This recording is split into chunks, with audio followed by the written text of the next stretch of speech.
black people or people of color were running and trusting the government after what happened to them with the Tuskegee experiment. And for people that don't know what the Tuskegee experiment was, in the early 1920s, a group of government officials came down, doctors, and they went through the black community and they said, there's a sickness in all of you guys and we're going to cure it free of charge. And they injected the black population with syphilis and left it untreated for 60 years and just watched how it ravaged the body.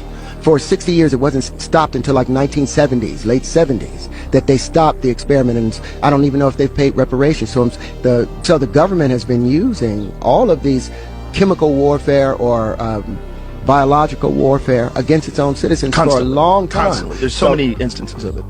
And the population was just going along with it. For me, what was fascinating was psychologically. Like, do you guys not know about deception? Do you not know about profit motive? Do you not know about the history of pharmaceutical drug companies in this country and what they've been able to get away with how many people they've paid?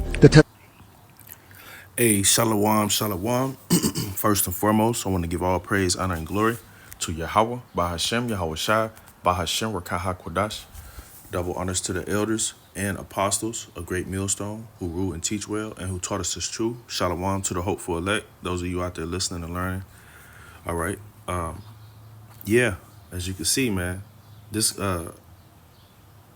government, right? Esau, Edom, the rulers of the earth right now. Okay, they hate you Negroes, Latinos, and Native Americans, man. They hate the children of Israel, all right? And they have hated the children of Israel since the beginning of time, man. All right? Real quick. This is the book of Genesis, chapter 27, and verse 41, and it reads, "And Esau hated Jacob because of the blessing wherewith his father blessed him." Okay, so this is Isaac's son. Okay, both of these are Isaac's son, Esau and Jacob. They were twins. Okay, Esau came out first, and he hated his brother because of the blessing. I'll just keep reading. It says, "Blessing wherewith his father blessed him.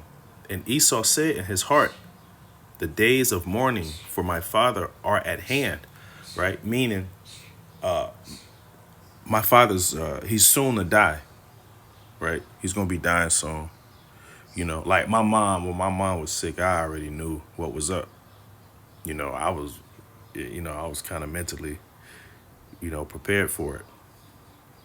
And that's the same thing with him. That's why he's saying, he says the days, it says, "And Esau said in his heart, the days of mourning for my father are at hand. Then will I slay my brother Jacob." Okay, so this devil has hated you Negroes, Latinos, and Native Americans, you Israelites, from the beginning. All right? He has hated you from the beginning, man. And this video right here, this is a small glimpse. This is nothing compared to history, right? This is nothing compared to now. This is nothing compared to from that date. And I have pulled it up over here on my tablet. 1932. All right. It says, real quick, I'll read a little bit.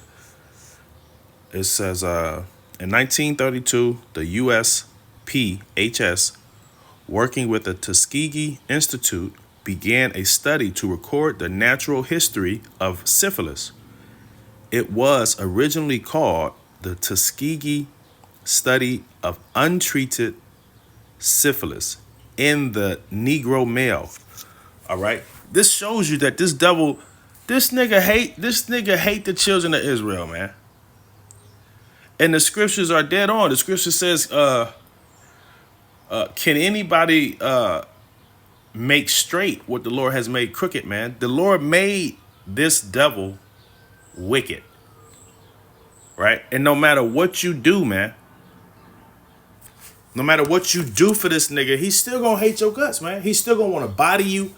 He's still gonna want to poison you. He's still gonna want to rape, rob, murder you. He's still gonna want to do that, no matter what, man. Right? It says, now referred to as the USPHS Untreated Syphilis Study at Tuskegee. The study initially involved 600 black men, which we know he played with numbers, man. So you could probably say 1,600.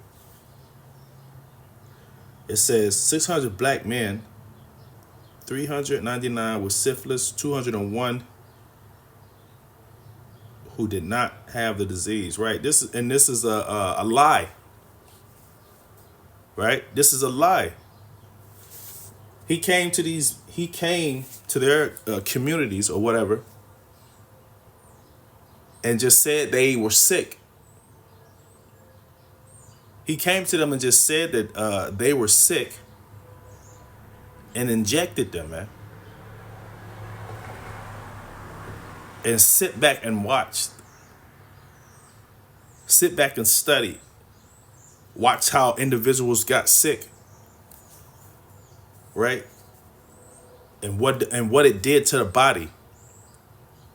What parts of the body did it affect first? Was it the liver? Right? Was it the kidney? This man is a fucking devil, man. Like, straight up. Real quick, this is the book of... No, I ain't gonna get that one yet. Salaki. Here, I'll read this again. I'll get my next precept. This is Genesis 27:41. It says, and Esau hated Jacob because of the blessing wherewith his father blessed him. And Esau said in his heart, right, in his mind, the days of mourning for my father are at hand. Then will I slay my brother Jacob, right? As soon as my father died, I'm killing this nigga, man.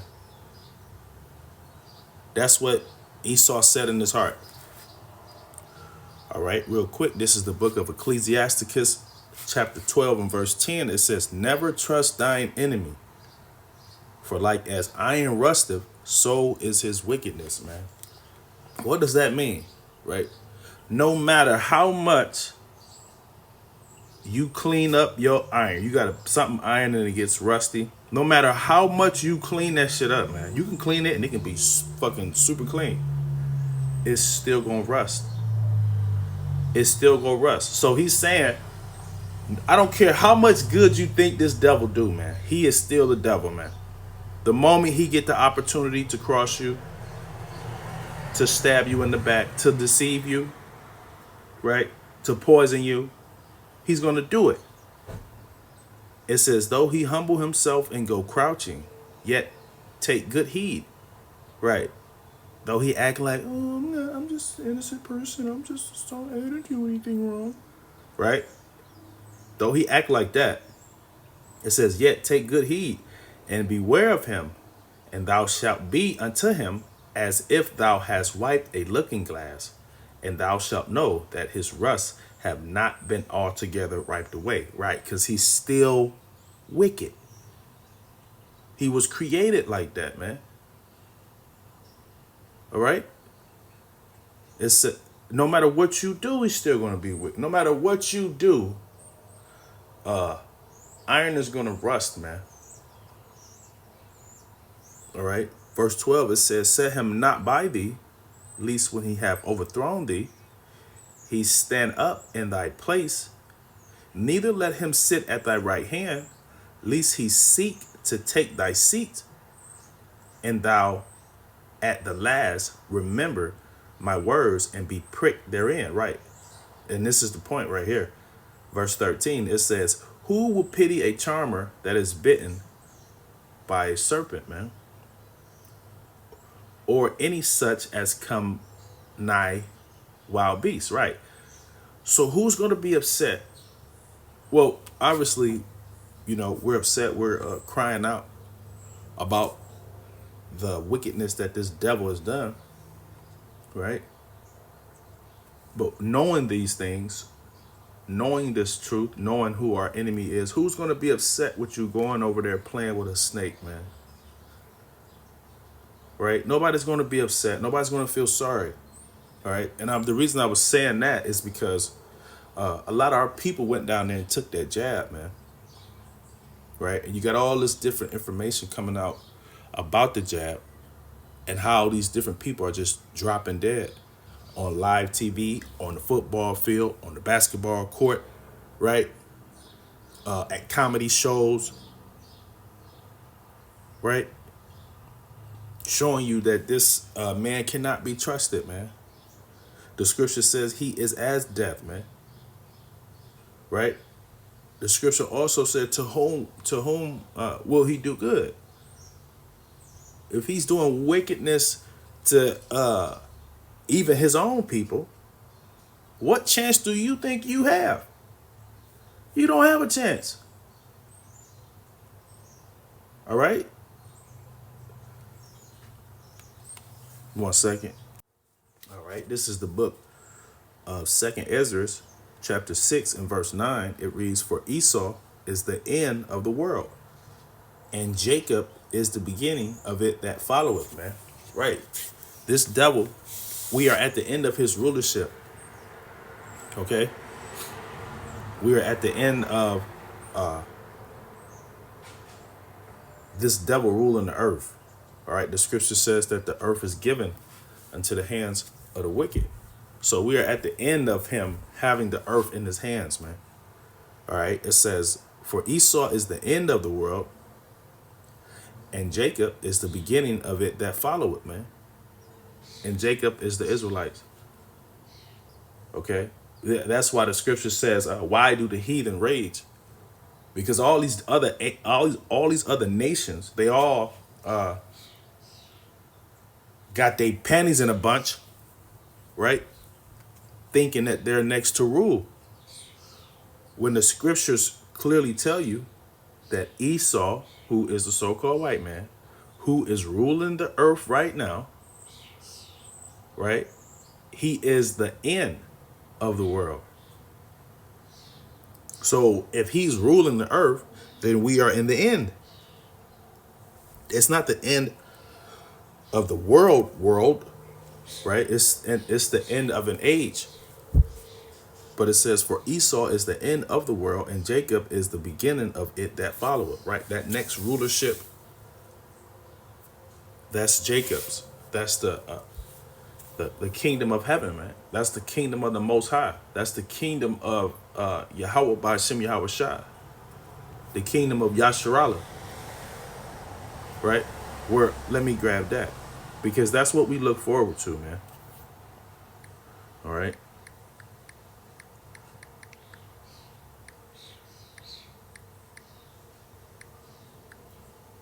That's what we look forward to. If I can get it.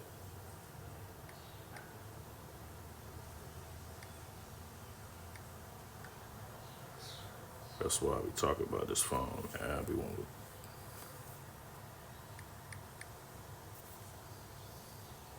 to. All right. This is the book of 2 Peter, chapter 3 and verse 13. It reads, nevertheless, we, according to his promise, look for new heavens and new earth. All right. It says, Salakia. It says, a new heaven and new earth wherein dwelleth righteousness. Right. Because there is no righteousness in this place, man. Okay. Everything about this system is wicked. Everything about this place promotes death, man. Okay. Nothing you get is organic.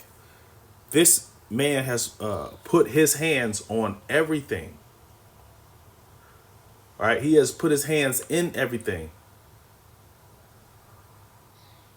Okay. All of our fruits and vegetables, they are starting to lack seeds. There is no seeds in them.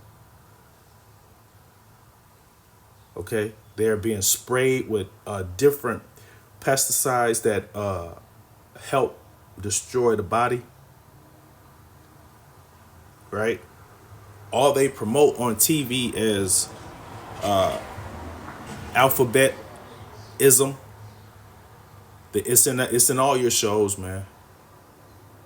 right? Majority of your entertainers, they come out as alphabet people, right? When we clearly know that that's going off, we clearly know that that has nothing to do with life. That doesn't bring forth no life, man. Okay, women with women brings no life. Men with men brings no life. So obviously, this man is against life. He is not for life. He is as death, man. I'll read it again. 2 Peter 3:13. It says, "Nevertheless, we, according to his promise, look for new heavens and a new earth wherein dwelleth righteousness." Right? Okay, because we want to be on the level with Yahweh Shai when he come back, man. Right? He said that I go to prepare a place. Right? We want that place. Okay? The scripture says we are friends of the Lord, man. Okay? The scripture also says set a mark on them that sigh and cry. A lot of our people are not sighing and crying. They're with it, right? They're with the shit. They with whatever this devil was with. All right. But yeah, that's really all I had. I just wanted to go in on this real quick just to show that this devil has hated us even before we were even born. And we are the children, right? We are the children of the ones that were getting it, that were getting, or the grandchildren of the ones that were getting beaten, hung on trees, right? And even before that, this devil showed and displayed he don't love us. He don't care about you, right? That's why the scripture says, sow unto thy enemies, man. Not unto your friends. You were sold to your enemies. All right? An enemy is an op. He's the opposite of you, right? So, in closing, I want to say, Kol Haloyim La Yahweh, Ba'ashem Yahweh Shai, Ba'ashem Rakah HaKwadash. Double honors to the elders and apostles, a great millstone who taught us this truth. Shalom to the hopeful elect. Until next time, shalom.